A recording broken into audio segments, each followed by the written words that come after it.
కర్కాటక రాశి వారికి ఈ వారంలో శుభ ఫలితాలు ఎలా ఉన్నాయండి? రెండు గ్రహాలే సహకరిస్తున్నాయి. గతంలో లాగానే ఉంది, కానీ కొద్దిగా బలం పెరిగే అవకాశం ఉంది. 9లో ఉన్నటువంటి ఉచ్చ శుక్ర యోగం చాలా వరకు సహకరిస్తోంది. ధైర్యం చేసే పనుల్లో విజయం ఉంటుంది. అలాగే 6వ రాశిలో సంకల్ప సిద్ధినిచ్చేటటువంటి శనిగ్రహ ఫలితాలు కూడా యోగిస్తున్నాయి. ఈ క్రమంలో ఆర్థిక విషయాల్లో జాగ్రత్త వహించండి.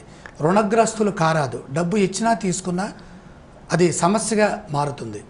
ఆశించిన ఫలితం దక్కుతుంది. ఈ ఆశించిన ఫలితాలు రావాలంటే మనం బాగా ప్రణాళికాబద్ధంగా ఆలోచించి పని చేయాలి. అలాగే కొన్ని సందర్భాల్లో మనస్సు చంచలంగా ఉంటుంది, భయాన్ని ఊహిస్తుంది. కాబట్టి చెడును ఏమాత్రం ఊహించకుండా ముందుకు వెళ్ళండి. కుటుంబ వ్యక్తుల సలహాలు తప్పనిసరిగా తీసుకోండి. ఇంట్లోని వ్యక్తులు చెప్పేటటువంటి మాటలకి ఎక్కువగా విలువ ఇవ్వండి. సొంతగా ఏ నిర్ణయమో తొందరపడి తీసుకోకండి. బాగా కష్టపడితే శ్రమకు తగిన ప్రతిఫలం లభిస్తుంది. భవిష్యత్తుని ఉన్నతంగా ఊహించండి. అలాగే అవమానకరంగా ఊహించద్దు. అటువంటి సంఘటనల్ని మనసులో కూడా రానియద్దు. ఆపదల నుండి విముక్తులవుతారు. పట్టుదలే విజయానికి మూలం అనే విషయాన్ని ఇక్కడ గుర్తు తెచ్చుకోండి. దైవ దర్శనాలు విశేషంగా చేయండి.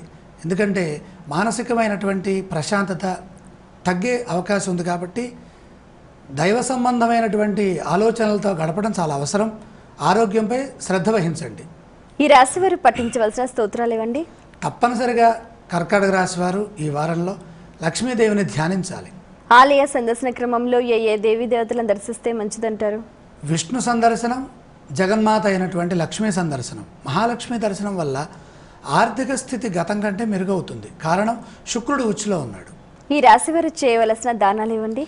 గోమాతకి ప్రదక్షిణం చేసి నమస్కారం చేసి గోవుకి ఈ నవధాన్యాన్ని ఆహారంగా